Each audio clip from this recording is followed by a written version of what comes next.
తెలంగాణ రాష్ట్రంలో కల్వకుంట్ల కవిత గారు పూర్తి స్థాయిలో రేవంత్ అన్న చెప్పింది చెప్పినట్టుగా మక్కే మాట్లాడుతూ ఉంది. కొంచెం అటు ఇటు మార్పులు చేసింది అంతే. నాకు తెలిసి రేపు పొద్దుగాల రేవంత్ రెడ్డి గారి యొక్క ఆస్థాన మీడియాలో అన్ని పేపర్లు ఇది బ్యానర్ ఐటమ్ కనిపిస్తుంది. నిన్న ఏదైతే రేవంత్ రెడ్డి మాట్లాడి నిన్న మొన్న 2 days బ్యాక్ అనుకుంటా, అయితే రేవంత్ రెడ్డి గారు మాట్లాడుతూ ఢిల్లీలో చిట్చాట్ చేస్తూ ఆ నలుగురు కల్వకుంట్ల కవితక్కను హింసిస్తారు బీఆర్ఎస్ పార్టీలు అని చెప్పారు. కేసీఆర్, కేటీఆర్, హరీష్ రావు, సంతోష్ రావు ఈ నలుగురు పేర్లను ప్రస్తావించి రేవంత్ రెడ్డి బీఆర్ఎస్ పార్టీలకు సంబంధించిన వ్యవహారం గురించి మాట్లాడింది. ఈ రోజు విషయం ఏంటంటే, ఏదైతే రేవంత్ రెడ్డి నొక్కి మరీ చెప్పిండో దాన్ని మక్కిగా ఇలా కల్వకుంట్ల కవితక్క ఒప్పుకుంటా ఉంది. నిజమేను, నన్ను బీఆర్ఎస్ పార్టీలో ఓ నలుగురు నన్ను ఇబ్బంది పెడతారు, ఆ నలుగురు నన్ను రాజకీయంగా తొక్కేసే ప్రయత్నం చేస్తారు, నేను మాత్రం బీఆర్ఎస్ పార్టీ నాశనానికి పనిచేస్తలేను, నేను మాత్రం రేవంత్ రెడ్డి గొంతు కానే కాదు, నేను పూర్తిగా ప్రజల కోసమే పనిచేస్తా ఉన్నట్టుగా అక్క కలరింగ్ ఇస్తా ఉంది. వాస్తవమైన విషయం ఏంటంటే, ఈరోజు తెలంగాణలో ప్రజలందరూ నమ్ముతారు బీఆర్ఎస్ పార్టీలో కల్వకుంట్ల కవితక్క రేవంత్ రెడ్డి కోసం పనిచేస్తూ రేవంత్ రెడ్డిని మెప్పించడానికి కేసీఆర్ పైన తప్ప కేటీఆర్ పైన తప్ప మిగతా ప్రధానమైన నాయకులను టార్గెట్ గా చేసుకొని బీఆర్ఎస్ పార్టీ నాశనానికి పనిచేసిందని అనుకున్నారు.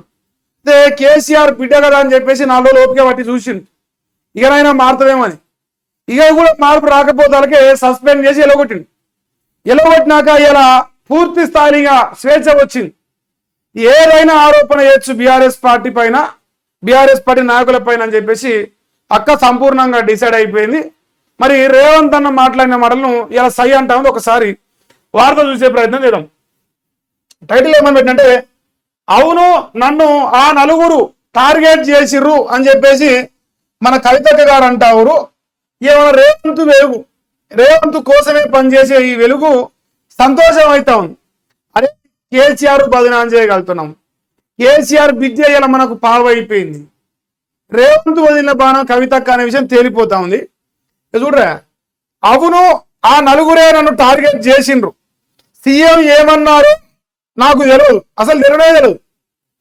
రేవంత్ రెడ్డి ఢిల్లీలో కూర్చొని ఏం శిక్ష చేసిండు, ఏం మాట్లాడు అక్కడ తెలియదు, కానీ ఆ నలుగురు నన్ను టార్గెట్ చేసిరంటాంది. మరి ఏం తెలియనప్పుడు రేవంత్ రెడ్డి మాట్లాడేది విననప్పుడు ఆ నలుగురు ఎట్లా అంటుంది, ఓ ముగ్గురు ఓ ఇద్దరు అంటే బాగుంటుండే కదా, ఆ నలుగురే అనే పదం ఎందుకు వాడుతా ఉన్నావు? అది అక్క సమానం చెప్పని అవసరం కనిపిస్తుంది. ఇక మా వాళ్ళు ఇబ్బంది అయితే పెట్టిరట, ఒక్క నిజమే, మా వాళ్ళు ఇబ్బంది అయితే పెట్టిండ్రు బీఆర్ఎస్, హరీష్ రావు, సంతోష్ రావు, సోషల్ మీడియా. ఇక్కడ మీరు అబ్జర్వ్ చేస్తే నాయన పేరు లేకుండా అన్న పేరు లేకుండా చూసుకుంది. నాయన పేరు అన్న పేరు లేకుండా బీఆర్ఎస్ పార్టీ అంట. బీఆర్ఎస్ పార్టీ అంటే ఏందా? బీఆర్ఎస్ పార్టీ అంటే కేసీఆర్ కాదా? ఇంకా స్పెషల్ గా చెప్పాలా? ఇలా సోషల్ మీడియా అంటే కేటీఆర్ అంతే. బీఆర్ఎస్ పార్టీ అంటే కేసీఆర్ పేరు, సోషల్ మీడియా అంటే కేటీఆర్ పేరు. ఇండైరెక్ట్ గా రేవంత్ రెడ్డి ఏదైతే మాట్లాడిండో దానికి ఒక్క పదం కూడా పొల్లు కూడా తేడా రాకుండా అవును బరాబరిగా కేటీఆర్, కేసీఆర్, హరీష్ రావు, సంతోష్ రావు ఈ నలుగురు కలిసి నన్ను హింసిస్తుర్రు, నన్ను బాధ పెడుతుర్రు అంటాంది. అక్క మాత్రం ఏ తప్పు చేస్తలేదు, బీఆర్ఎస్ పార్టీ నాశనానికి పనిచేస్తలేదు, బీఆర్ఎస్ పార్టీ అభివృద్ధి చేస్తుంది, తెలంగాణ రాష్ట్రంలో నాయన పేరు గొప్పగా చేసింది, పట్టపార్టీలు సాధన చేసి దొరికింది, సగం మంచి పనులు చేసిందట. వాళ్ళంటే ఇవన్నీ బాధ పెడతారట, బాధ పెడుతుని రేవంత్ రెడ్డి ఫస్ట్ చెప్తాడు. మరి ఈవెన్ బాధ పెట్టిన విషయం రేవంత్ రెడ్డి తెలిసింది. ఇప్పుడు తెలిస్తే బీఆర్ఎస్ పార్టీలు తెలవాలి, లేదంటే తెలంగాణ జాగ్రత్తలు తెలవాలి. ఏ సంబంధం లేని రేవంత్ రెడ్డికి ఢిల్లీలో ఉన్న ఆయనకు ఈమెను బాధ పెడతారన్న విషయం అంటే తెలిసింది. రేవంత్ అన్న వదిలిన బాణ కవితక్క కాదని ఎట్లా చెప్పగలుగుతారు? ఇలా ఎడికోర్ ఇన్ఫ్రాస్ట్రక్చర్ లో ఉన్న దందాలు మాత్రం ఇంతవరకు తెలుసు మనకు.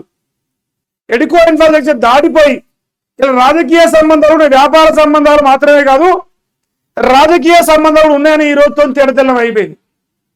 ఆయన మాట్లాడింది నాకు తెలియదట, కానీ నన్ను టార్గెట్ చేస్తున్నట్టు. మళ్ళీ ఆ నలుగురే అట బీఆర్ఎస్ పార్టీ సోషల్ మీడియా నాపై దాడి చేస్తున్నాయి, రాజకీయాల్లో ఎక్కువ స్పేస్ ఇవ్వట, తొక్కుకుంటూ వెళ్ళాల్సిందే. ఈ డైలాగ్ నాకు తెలిసి కేటీ రామారావుకే, ఇగో మా అన్న నాకు స్పేస్ ఇస్తలేడు, నీ స్పేస్ క్రియేట్ చేసుకుంటావు, మా అన్న నాకు స్పేస్ ఇవ్వలే, మా నాయన ఇయ్యలేదు, మా అన్న ఇయ్యలేదు, నా పైన నన్ను అణచివేసే ప్రయత్నం చేసి రాజకీయంగా ఎవరు స్పేస్ ఇవ్వరు, మనం తొక్కుకుంటూ పోవాలి. ఎవరిని దొక్కాలి? కన్న తండ్రిని దొక్కాలనా, లేదంటే తోడబుట్టిన అన్నం దొక్కాలనా, తండ్రి తన జీవితం మొత్తం సర్వస్వం దాదాపోసి ఏర్పాటు పార్టీని దొక్కాలనా? అంటే ఎట్లా దొక్కి డెవలప్ కావాలని అక్క నేర్పిస్తాను మా అందరికి. సో కల్వకుంట్ల చంద్రశేఖరరావు గారి కూతురు కల్వకుంట్ల చంద్రశేఖరరావు గారిని, బీఆర్ఎస్ పార్టీని, కేటీఆర్ ను తొక్కి రాజకీయంగా ఎదగాలనుకుంటుంది. అది ఆమె స్టేట్మెంట్లోనే వెళ్ళిపోతుంది. తొక్కకుండా వెళ్ళాల్సిందే అంటే ఏందన్నట్టు దాని మీనింగు అంటే బరాబర్గా మన ఆయనను మనను బదనాలు చేస్తా, బరాబర్ చేస్తాని ఒప్పుకుంటుంది. ఇది భవిష్యత్తులో కూడా ఇంకా కంటిన్యూ అయ్యే అవకాశం ఉంది. ఏది ఏమైనా రేవంత్ రెడ్డి మెప్పు కోసం బీఆర్ఎస్ పార్టీ నాశనం చేయడానికి అక్క ఊనుకుంది. ఈ మాటలు వెళ్ళిపోతుంది. ఈ వార్త కూడా అర్థమవుతుంది. నిన్న మాట దాకా కొంచెమే డౌట్ ఉండే నాకు, అరే అవునో కాదో, నిజమో కాదని. కానీ ఈ రోజు ఈ మాటలతో తేలిపోతుంది నిజమేను. కల్వకుంట్ల కవితక్క ఖచ్చితంగా రేవంత్ రెడ్డి కోసం పనిచేస్తా ఉంది. రేవంత్ రెడ్డిని మెప్పించడానికి బీఆర్ఎస్ పార్టీని డ్యామేజ్ చేస్తా ఉంది.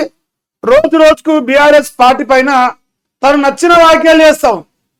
ఏదైనా సరే రేవంత్ రెడ్డికి ప్రజల లోపల వస్తున్న వ్యతిరేకతను, తన ప్రభుత్వం పైన పెరుగుతున్న వ్యతిరేకతను తగ్గించడానికి కేసీఆర్ సొక్కమేం కాదు, బీఆర్ఎస్ పార్టీ సొక్కమేం కాదు, వాళ్ళంతా ద్రోహులు, దొంగలు, దోపిడీ చేసిర్రు, అవినీతి చేసిర్రు అని రేవంత్ రెడ్డి తన నోటితోని మాట్లాడకుండా వాళ్ళ కుటుంబ సభ్యురాలు కవితక్కతోని మాట్లాడిస్తే ప్రజలు నమ్ముతారు అని ఒక బలమైన స్కెచ్ చేశాను అనుకుంటాను.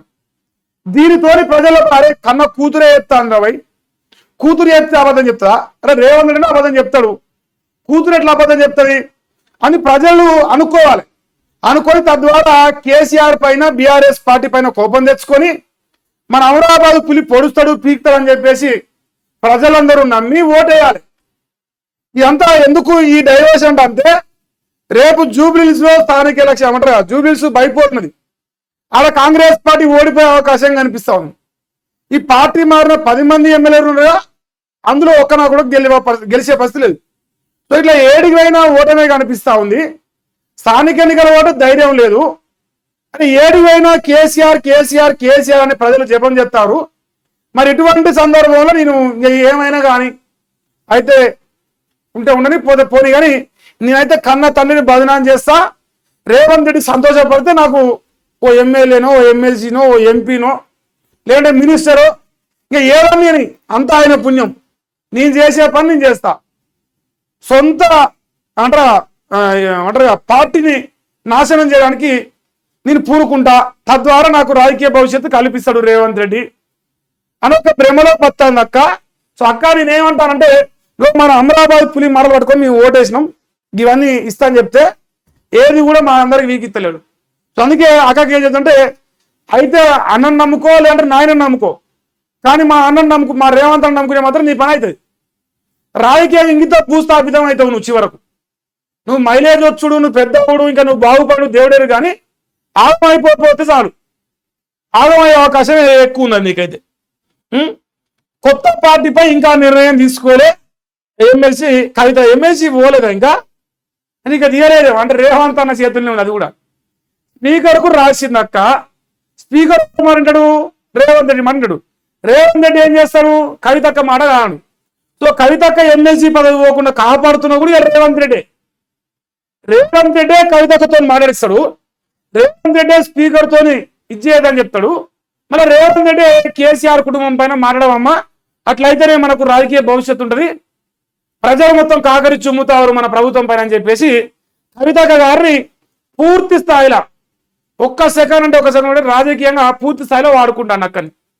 తన పైన వస్తున్న వ్యతిరేకతను కేసీఆర్ వాడుకుంటాను, యూజ్ చేసుకొని పాజిటివ్ వైబ్స్ వస్తున్నాయి. సారే కావాలంటున్నారు, ఇంకా రేవంత్ వద్దంటున్నా అని చెప్పేసి కన్న కూతురుతోని షురు చేయించిండు. అక్క పార్టీ పెడతాడట, ఏది మందిని ముంచే పార్టీ, అక్క అయ్యని ముంచే పార్టీ. ఒకడే మందిని ముంచే పార్టీ పెట్టింది, వాడు ఒక బ్రోకర్ నా కొడుకు మందిని ముంచే పార్టీ పెట్టింది మల్లేశ గారు. నువ్వేం చేస్తాంటే నాయనను ముంచే పార్టీ పెట్టుకో. ఇద్దరు కలిసి తెలంగాణ జనాలను ముంచి రేవంత్ రెడ్డి మరొకసారి ముఖ్యమంత్రి చేసి మా నోట మన్నుకుంటారు. అంతే కదా, అంతకంటే ఎక్కువ మీరు చేయగలిగేది, మీరు చేస్తున్న నమ్మకం కూడా ప్రజల పైన పెద్ద ఏం లేదు. పూర్తి స్థాయిలో రేవంత్ రెడ్డి ప్రసన్నం చేసుకుని రాజకీయ భవిష్యత్తు ఉంటుందని భ్రమపడుతున్న కవితకు ఆల్ ద వెరీ బెస్ట్ చెప్తా ఉంది. ఇంకా మరి నీ భవిష్యత్తు ఎట్టుంటుందో మాకు తెలియదు. ఇది ఒక ప్రధానమైన వార్తగా అనిపిస్తా ఉందా?